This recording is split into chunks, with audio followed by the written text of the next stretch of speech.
Pamanitada sahabat kiai, pamanitada sahabat ustad, pamanitada sahabat tokoh, pamanitada sahabat masyarakat, mukminin mukminat sahabat anu ngaliwat atas takabur berarti geus diharamkeun kredit, diharamkeun buka bank terus bae. Cak Allah falahu azabun. Siksa wae. Tinggal nyaritakeun siksana apakah di akhirat apa di dunia kila cek sakaol maya di akhirat siksana engke bakal dibeuleum ku Gusti Allah dikerebekeun ka neraka jahanam naudzubillah min wakila cek sakaol ma fid dunya wal akhirah minimal jelema anu ngridit jelema anu ngadahar riba bakalna diberena hamwal hazan bingung pikiranna bingung.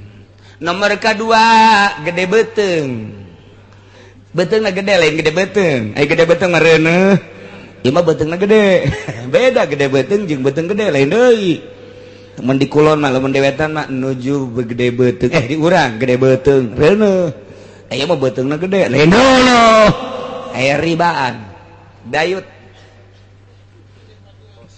betengna dayut nya nama ta eta teh tanda bahwa eta teh osok ngadahar riba.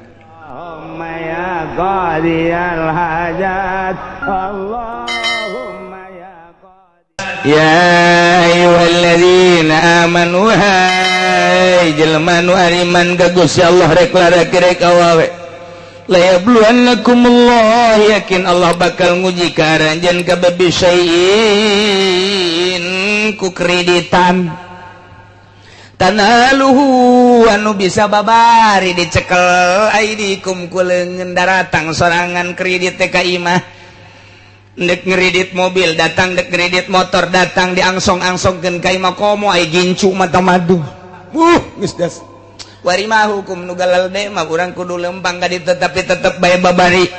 Ieu dilarang ku Gusti Allah li'alam Allah ngara Allah nyahoeun maya qafuhu bil gaib ka jelema anu sieun ka Gusti Allah secara gaib sieun teh ka Gusti Allah.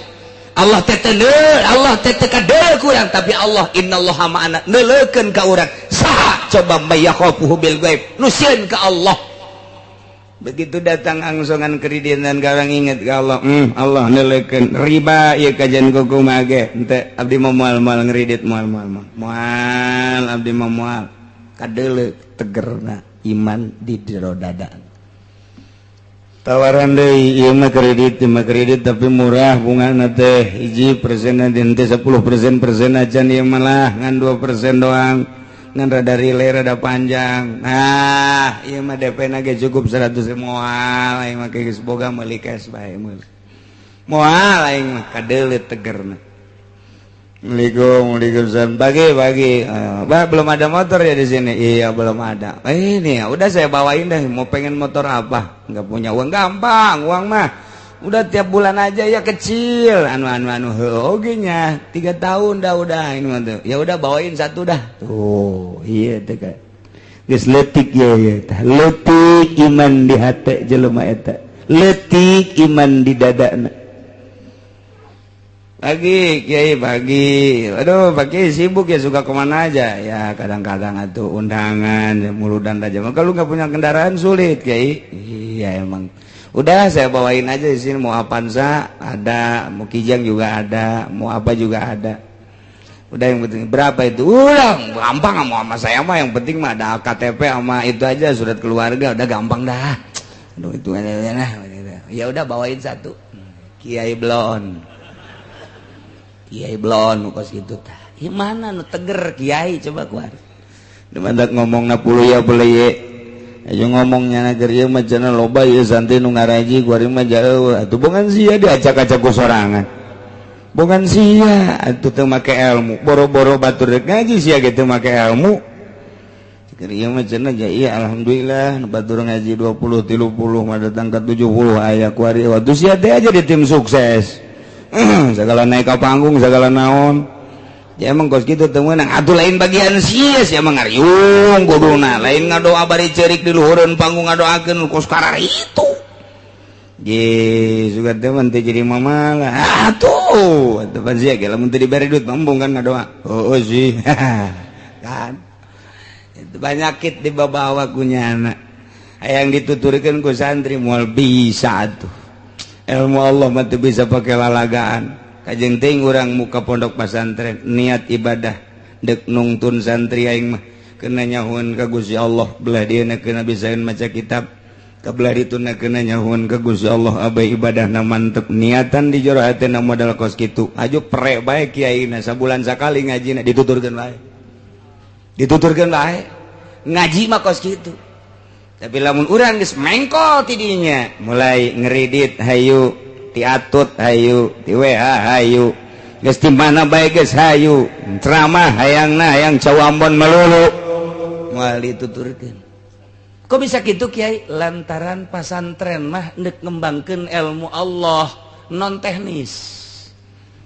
Cek urang ketos non teknis nyaho aing teh nyaho eta. Di luar teknis pondok pesantren mah. Geus lamun pondok pesantren make teknis cara pondok pesantren modern dunia tah mah. Pesantren mah non teknis teu kudu make teknis pesantren mah lantaran dek nungtun jelema dibawa ka Allah asal dirina madep ka Allah bakal dituturkeun teu kudu make teknis udangkeun budak peuting tahajud berjamaahkeun tahajudna balik we boro-boro tahajud salat henteu non teknis pesantren ulah di pikiran teknis asal betah bae heula di pondok asal betah bae heulanan teu kudu ngaji geus pokona mah masak teu kudu ka masjid heulanan asal betah bae heulanan ge isinan sorangan aing mondok geus sabaraha bulan ieu dahar bae can ka masjid tegar ulah non teknis pesantren mah deuleu riwayat waliullah pesantren mah teu kudu dititahan ngajejang ayo sing bener ngajar teu kudu cicing di pondok pesantren masak kayak beak duit bapana neng sebulan 2 bulan kakarak nyana ka masjid berjamaah Allah nongkrong ngajinya kita benaon kita aing macan boga mulu ka ngaji ya ku kiai asal betah bae cepeun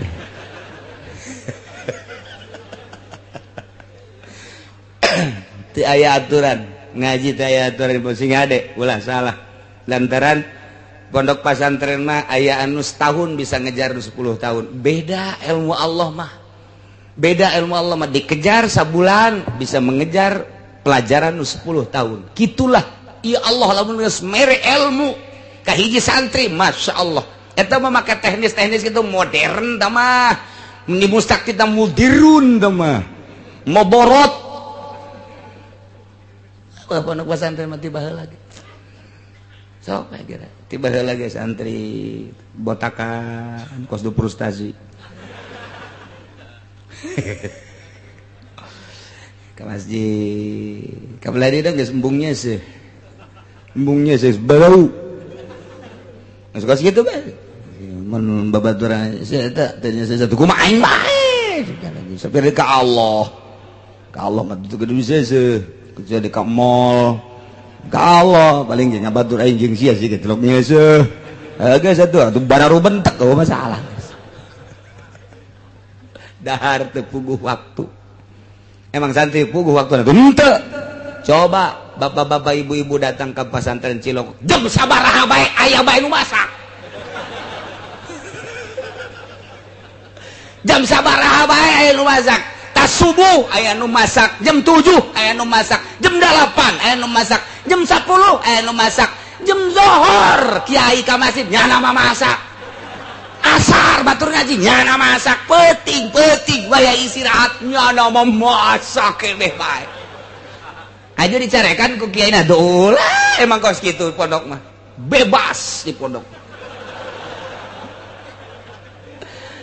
aja salah cenyahoeun KBG ka rahasia pasantren inget awas nu dek diturunkeun ilmu ulama wali-wali Allah ditarimana kudu nu bersih teu meunang aya paksa-paksaan kudu nu loyog nu rendah hati anu bener-bener endek nu mantak lamun teu betah ku teu betahna bae ge teu boga bagian teh budak ilmu kawalian teu betahna bae anak di pondok pesantren teu boga bagian ilmu kawalian ku betahna bae ge teu bisa ngaji wali eta budak mun bapak mah santrenkeun anak dihitung ku ari geus 10 tahun padahal teu bisa ngaji ulah dikukumahakeun geus jadi wali.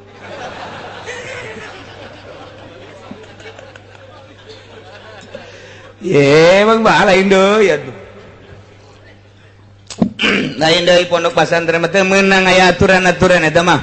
Aturan-aturan ge sewaktu-waktu teu berjamaah saleter. Eta mah sakadar ngagiatkeun doang kiai teh. Teu salat subuh berjamaah saleter. Di jero hatena mah biasa-biasanya supaya budak giat doang, kebelah dituna geus giat batu geus henteu deui. Mana aya nu langgeng aturan di pondok pesantren tuh. Biasa bae. Tuh sabulan 2 bulan guys, jangan rada betah. Mulai ngaji sorogan ilaman lawan mina bina matu ambilin. Baruan sira matu bukan matu ambilin. Kita bang ngaji di pondok makos lalagaan. Nabi jatuh mana bayadun. Leng saminggu tuh ngaji. Ngaji tadi pohon deui. Ya tatepkeun bae geus. Geus kitu bae pokona pondok pesantren mah. Setahun, 2 tahun, 3 tahun, 4 tahun, 5 tahun, 6 tahun. Aya muludan. Di mana ceng sia pesantren geus kebal coba sia jadi MC. MC. Tukang ngatur-ngatur teh siap. Padahal mah aing can bisa ieu sebenarnya. Ngan pantang mundur santri mah. Konsepna ti ditu mundur. Komo bab ngariung mah. Jadi MC ngadadak bisana santri. Emang dididik ku guruna titah jadi protokol. Henteu pendidikan protokol pendidikan MC begitu bisa nyana. Kebeneran deui korina. Jeng, korina can datang hawasina aceng banyak. Siap. Nyana pan jadi kori. Pohara jasa pan. Ya beda sautak saeutik lah. Beres ya tuh sambutan tuan rumah aceng bae lah, sambutan tuan rumah sekalian guys. Gas. Mau balik lambat macet, nyaw datang nyaw teh aceng siap. Diborong ku sorangan bae. Datang ka imam nya ngalamun bae aing sina naonan cekeuna. Santri bagos kitu. Emang aya nu dipetakeun ti mimina bahan-bahan ngaji doang, ngaji ke metakna di imah. Kabeh santri mah kos kitu tidok aya coba ayeuna pipidatoan ti dituna coba kokorian ti dituna kumaha prakna bae tuh kakarak dirinya mikirnya berarti iya nu kapake ye di lembur teh karak nya mikir saeutak saeutik der bae geus 10 tahun diustadkeun tad kemana tad ulah marah emang gitu. Aduh aing naik jadi ustad dia. Isuk tad kemana orang nonton bola yuk siap. Ustad bae wah nonton bola menonton bola baik da ustad tah santri mah non teknis kajian gedeng teu meunang terus bae kiai na ngaji bae lillahi taala teu meunang marah ka santrina teh ai lain boga maksud tertentu mah kecuali boga maksud tertentu ngadidik ku cara marah masalah breng 10 tahun 15 tahun kadele kuari padahal mah di pondok nanti lok ngaji tapi di imah nama masyaallah kapake tuh cek lembur teh ajang ulah ka mananya ieu masjid jauh deui di kokolot teh aing dipikolotkeun burung jeung nya nah hatena seserian siap sapira jadi imam santri ogos kitu. Eueun teu maju kabeh ge maju. Dak di Jakarta coba nu nyekel-nyekel masjid, pondok pesantren naon kata mushola, santri salap mayoritas. Hampir 70% Jakarta nu aya di masjid urang Pandeglang, urang Serang, urang Tangerang salap. Di Bandung sarua bae masjid-masjid dicekelan ku bangsa nu keluaran lain salap masyarakat teu narima. Heran dipaksakeun ge lain bae cak teh lain kos kitu lain. Tempatnya belum keluaran salap, masya Allah, salah seutak seting manges, maafu. Naon eta? Tereuhna, basicna awalna memang maksud ibadah. Jadi ngeunaheun dibawana endek ibadah, dibawa kudu sok ibadah nikmat. Tapi lamun masyarakat dek ibadah dipimpin kudu lain ibadah, duduiteun lain deui bae hatena. Jadi teu sapagodos antara masinis jeung muatan lain deui. sakitu hebatna capetangnya nanti lamun khutbah capetang hate teh lain deui bae gunanya maksudna lain deuk ibadah lantaran santri mah didik nedek ibadah ngeunah eta mah variasi doang berkat-berkat mah kos kitu mah ibadah tuh mata nu pasantren mah teu bisa kitu geus lamun kiaina mahiwal jadi tim sukses di partai misalnya kiaina milu di Golkar sabaraha kiai nu runtuh Tangerang Serang Pandeglang teu kudu ka Jakarta teu kudu ka Jawa Tengah Jawa Timur ambuk naon eta niatanana geus lain deuk ka Allah deui tah mantak sing hade ieu kredit ieu panyakit ka kiai kamari mah cenah aya nu nuturkeun aing ngariung ge dionang kuari henteu atuh sia teh kuari mah geus boga apaan sana ngredit goblok kamari mah ku masyarakat teh punten mama kuari mah punten mama nu kan aya kanan kuari mah geus di luar nyaritakeun nah lain kiai kumaha kos kitu ngredit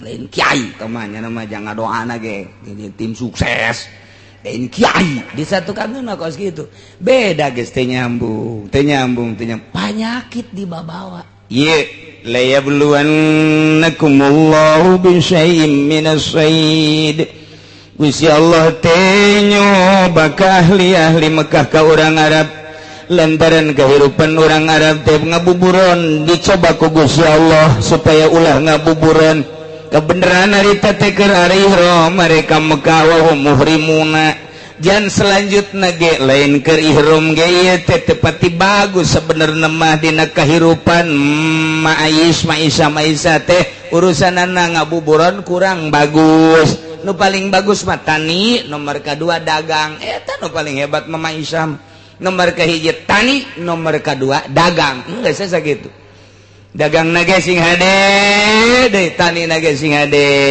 ku ayeuna mah nah ieu lialam Allah maksudna Allah dek nembongkeun ka nyaho Gusti Allah ge lain Allah supaya nyaho lain Allah teh dek nembongkeun ka nyaho Gusti Allah nu Gusti Allah geus apalin ilmu zuhurin supaya kanyahoan ku urang saha nu imanna mantep ka Gusti Allah jeung saha nu imanna teu mantep ka Gusti Allah bakal kanyahoan ku urang kanyaho Allah teh bakal kanyahoan ku urang mantap ilmu zuhurin ya Allah setik mantap mayakhafuhu bil ghaib begitu diharamkeun titah ulah ngabuburon saat harita teh awas sing ade lamun masih kene aya anu ngarumpak larangan faman yatada ba'da zalika falahu adzabun alim sahabai jelema anu ngaliwat wates takabur berarti tina sabada dilarang ku Gusti Allah teu meunang ngabuburon ai praknya pasta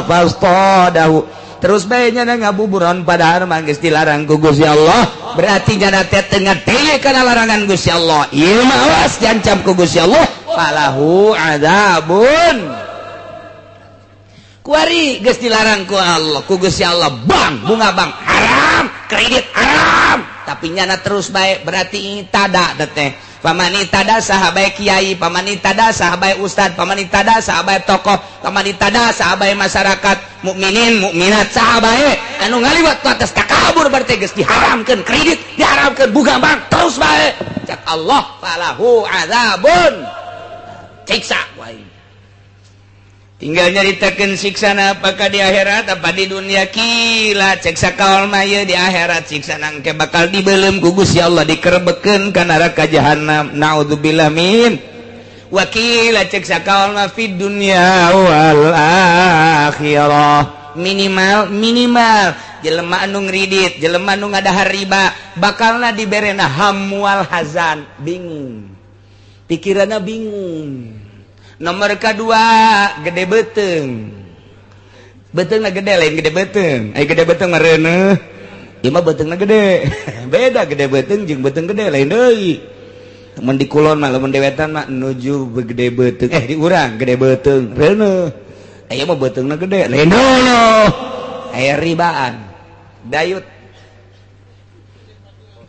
beteungna dayut nya nama ta eta teh tanda bahwa eta teh osok ngadahar riba cek nu gendut teh tapi teu ngadahar aing gendut padahal teu ngadahar ulah kasinggung aya teman teu bae ieu mah keur carita penyakit di dunia teu teu bae aing sial cenah kiai gendut jan teu aing mah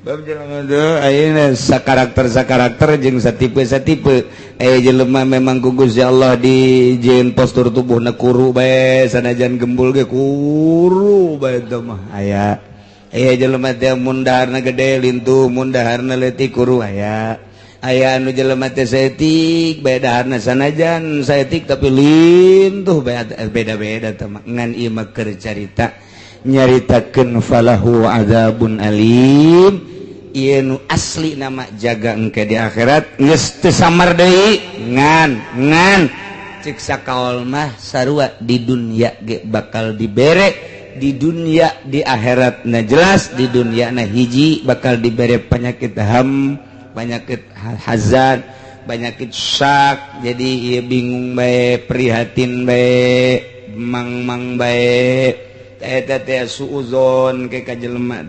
suuzon bae coba ge kiai anu asup Golkar mah ka jelema suuzon bae kiai anu asup ulah asup Golkar pamarentah bae nyana sering jeung pamarentah bae nyana asup di jero suuzon bae ka jelema teu meunang nanaon suuzon bae mantak boro-boro jadi wali jadi solihin ge lain diganti ngaran moal lantaran suuzon coba lain lalagaan asal kiai geus bergelut mukhalid jeung pemerintah suuzon teh terus bae kasasaha ge suuzon bae lain cakula sehingga ada besi pajar cakula buka ge kitabna dina tafsir lain cakula kula mah ieu mah ngan nyambung lidah doang ngan kadengna ti sungut kula cabok sia ku aing